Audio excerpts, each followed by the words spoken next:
안녕하세요. 정신건강의학과 전문의 김재욱입니다. 오늘은 급성불면과 만성불면에 대해서 이야기를 해볼까 합니다.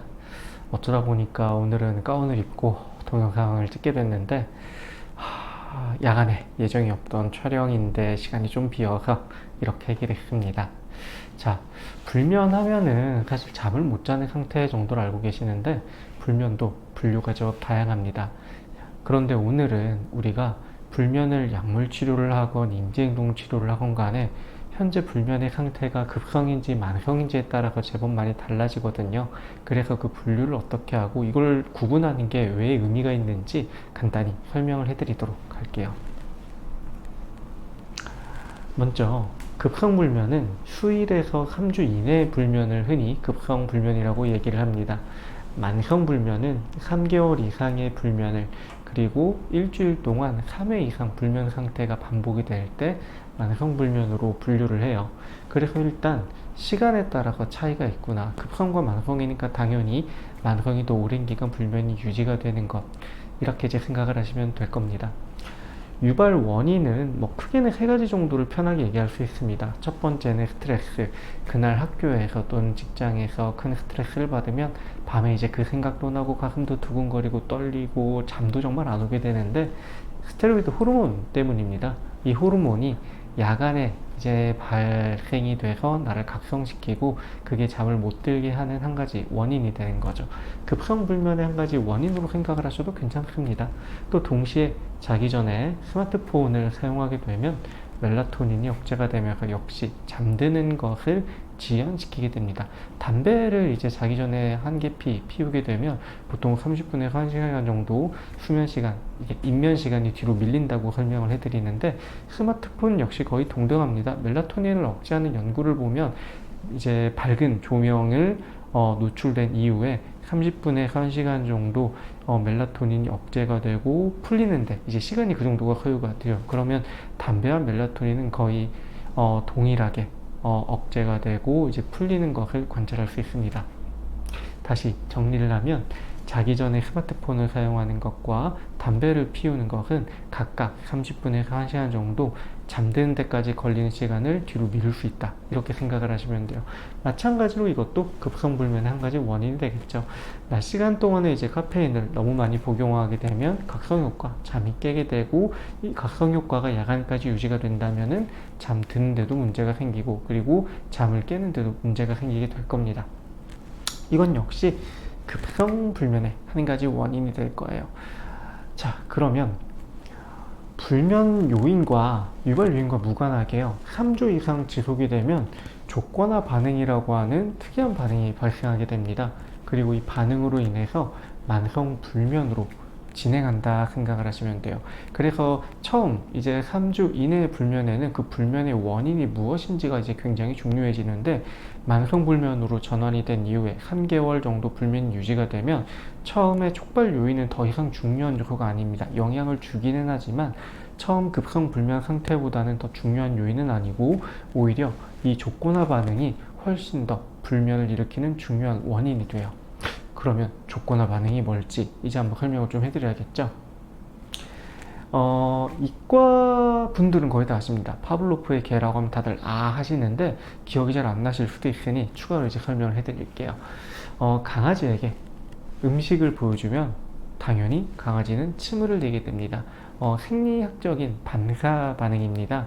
이제 소화를 위한 준비를 침을 흘리면서 하게 되는 거죠. 그런데 강아지에게 음식을 보여주면서 종소리를 함께 들려주는 거예요. 그러면 마찬가지로 어쨌거나 음식을 봤기 때문에 강아지는 생리적 반사작용에 의해서 침을 흘리게 됩니다. 그런데 이렇게 이제 수차례 반복을 하다 보면요, 되게 신기한 변화가 생기게 됩니다. 그게 어떤 거냐면 강아지에게 종소리만 들려주더라도 강아지가 침을 흘리게 되는 겁니다. 사실 종소리 자체는 음식이 아니잖아요. 그런데 생리학적 반응이 유발이 되는 거죠. 이것을 조건화 반응이라고 합니다.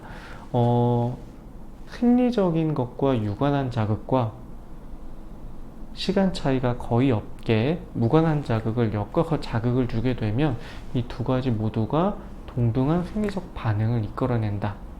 그리고 실제로 생리적 반응을 이끌어내는 자극이 소거된 이후에, 사라지고 난 이후에도 무관한 반응만으로도 침이 나오게 된다.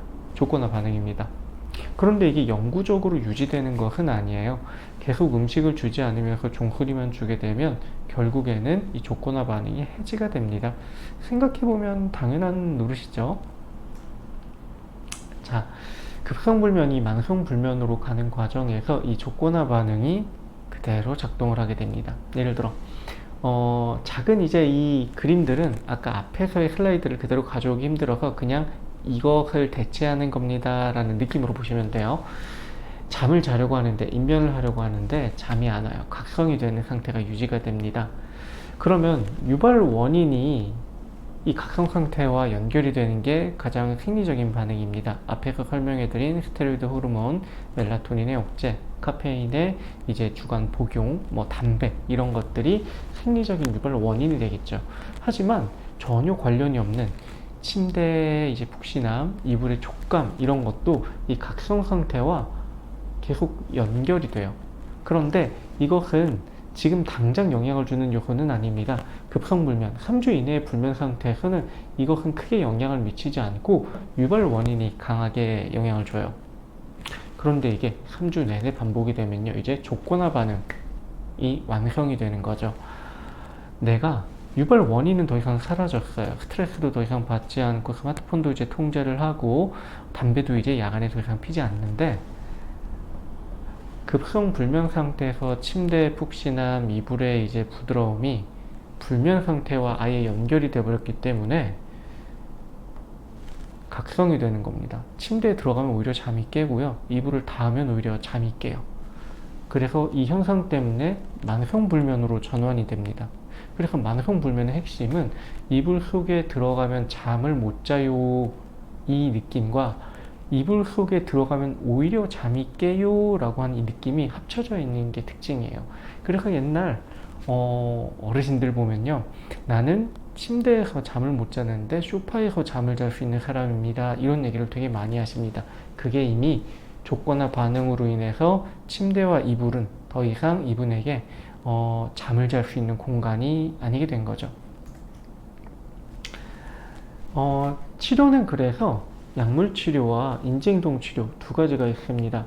수면제를 먹게 되면요, 급성 불면 상태에서 인면과 각성 이 상태가 사라지게 되니 급성 불면은 일단 해결이 될 거고요.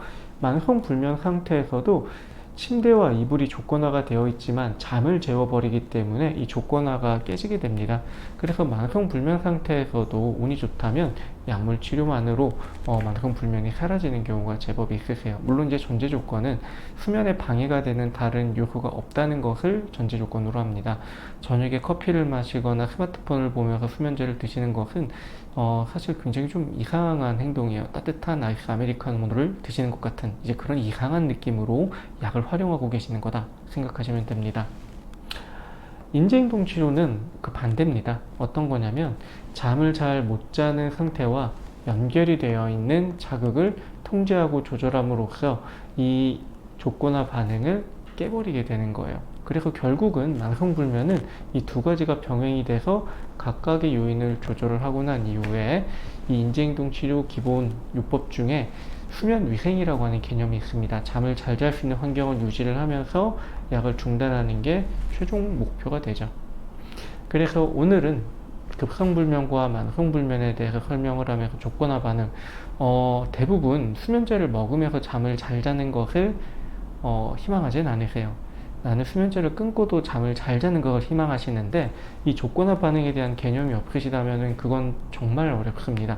그래서 여기에 대해서 먼저 설명을 해드리고 나중에 수면 약물에 대한 강의도 따로 준비할 텐데요. 그것보다 더 관심이 많고 교육적으로도 의미가 있는 수면의 불면의 인지행동 치료에 대해서 조건화 반응을 토대로 그게 어떻게 연결이 되는지 그 다음 강의 설명해 드리도록 할게요. 그러면 오늘 강의는 여기서 마치도록 하겠습니다. 감사합니다.